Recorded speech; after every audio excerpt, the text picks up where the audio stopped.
Hi అండి, అందరూ ఎలా ఉన్నారు? Welcome back to our channel. First of all ఏంటంటే ఇది నిన్నటి వ్లాగ్ అనమాట. నిన్న వీడియో షూట్ చేసి ఇంక ఎడిట్ చేసి అయితే ఇవాళ పెడుతున్నాను.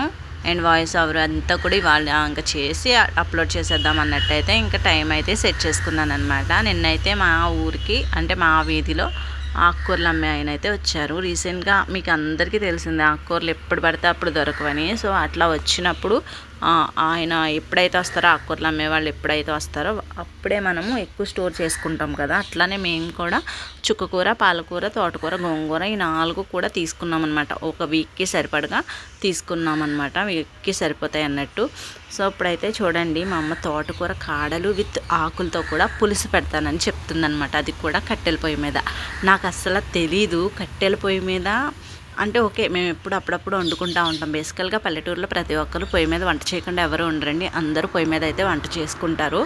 అండ్ నీళ్ళన్నా కాగబెట్టుకుంటారు అనమాట. సో పొయ్యలేని ఇల్లు అంటూ ఏమి ఉండదు పల్లెటూరులో ఇంకా అయితే.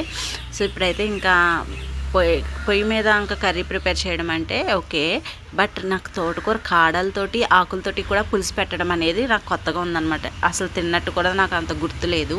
అండ్ కర్రీ ప్రిపరేషన్ కూడా నేను మీకు అట్లానే చెప్పేస్తాను, చూసేయండి అండ్ వినేయండి కూడా. మనం కాడలు సపరేట్గా కట్ చేసేసుకున్నాము.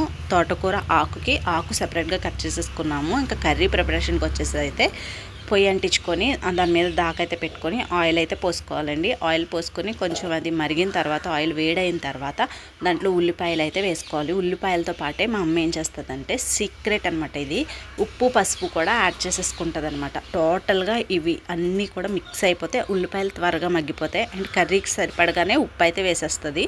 సో ఇంకా అది మగ్గిన తర్వాత ఇంకా ఈ ఆకుకూరలు ఏవైతే ఉన్నాయో తోట ఆకుకూర అలాగే కాడలు కూడా 2 కూడా మనం కర్రీలో అయితే వేసేసుకోవాలి. ఇంకా అది మగ్గాలి.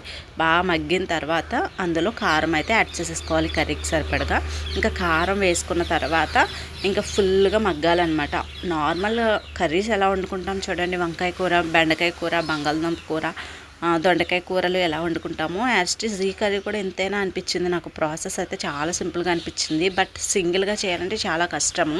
అది కూడా ఒక యూట్యూబ్ ఛానల్ ఉన్న వాళ్ళైతే మరీ కష్టం అనమాట. ఒకళ్ళే వీడియో షూట్ చేసుకుంటూ ఒకళ్ళే పొయ్యి మీద వంట చేయాలంటే పొగ అంతా అల్లేస్తుంది అనమాట అండి, ఇంకా విసుకొచ్చేస్తుంది అనమాట. అండ్ అలా మగ్గిన తర్వాత కారం వేసి మగ్గించుకున్న తర్వాత అందులో కొంచెం వాటర్ అయితే వేసేసుకోవాలి. ఇదైతే పులుసు అని చెప్పాను. పులుసుకి చింతపండు మెయిన్ ఇంగ్రీడియంట్ కాబట్టి ఇంకా వాటర్ అయితే వేసేసుకొని కర్రీలో ఈలోగా చింతపండు అయితే నానబెట్టేసుకోవాలి. చింతపండు చాలా తక్కువ, అంటే నిమ్మకాయ సైజు, చిన్న నిమ్మకాయ సైజు ఎంత అయితే ఉంటుందో ఆ సైజులో చింతపండు అయితే తీసుకొని నానబెట్టేసుకుంటే ఇంక వాటరు బాయిల్ అవుతున్నప్పటికీ ఇంకా వెంటనే నానిపోతుంది. తక్కువ చింతపండే కదండి మనం వేస్తాము. సో దట్ ఇంకా చింతపండు గుజ్జు తీసేసుకొని ఇలా వాటర్ మరుగుతున్నప్పుడు ఇంకా చింతపండు గుజ్జు అయితే వేసేసుకోవాలి. వేసేసుకున్న తర్వాత నీట్గా కొంచెం వాటర్ పడితే వేసుకోవచ్చు, లేదు మనకి బాగా పులుసులా కావాలంటే పులుసులా వేసుకోవచ్చు, లేదు కొంచెం ఇగురు టైప్లో కావాలనుకున్నప్పుడు ఇగురులా కూడా వేసుకోవచ్చు. మేము పులుసు ఇగురు కాకుండా మీడియం సైజులో అయితే పెట్టుకున్నాం అనమాట. అండ్ ఫైనల్గా ఇక్కడైతే ఉప్పు చూస్తుంది మా అమ్మ. అండ్ ఫైనల్గా ఉప్పు అక్కడే సెట్ చేసుకోవాలి. అండ్ దీనికి కావాల్సిన మసాలా ప్రిపరేషన్ వీడియో కూడా నేను మీకు షార్ట్ వీడియోలో చెప్పాను. నా ఛానల్లోకి వెళ్ళి చూస్తే మీకు కనబడుతుంది డెఫినెట్గా. సో నా ఛానల్లో చూడండి. ధనియాలు, జీలకర్ర, ఆవాలు, గసగసాలు అన్నింటితో అల్లం వెల్లుల్లితో పాటు అన్నీ కలిపి ఒక 20 సెకండ్స్ వీడియో ఉంటుంది అంతే, short video, masala preparation video. ఒకసారి చూడండి. ఇంకా మసాలా అయితే ఎప్పుడు మా ఫ్రిడ్జ్లో స్టోర్ అయి ఉంటుంది. ఇంకా అదైతే యాడ్ చేసేసుకొని కర్రీని అయితే దింపేసుకొని టేస్ట్ అయితే చూసేయడమే. టేస్ట్ అయితే ఫైనల్గా అదిరిపోయింది అనమాట. మీకు ఈ వీడియో నచ్చితే లైక్, షేర్, సబ్స్క్రైబ్.